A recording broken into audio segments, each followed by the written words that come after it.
Ni isu semaya duduk atas kerusi.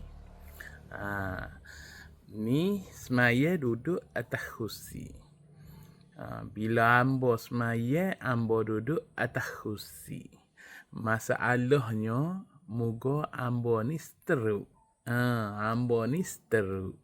Bila semaya diri, ambo nak duduk memang susah. Kena tengok molek nak duduk pun ngok-ngek baru.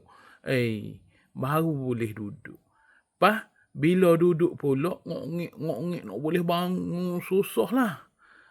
Jadinya ambo ni semaya duduk. Jadi minta orang lain faham.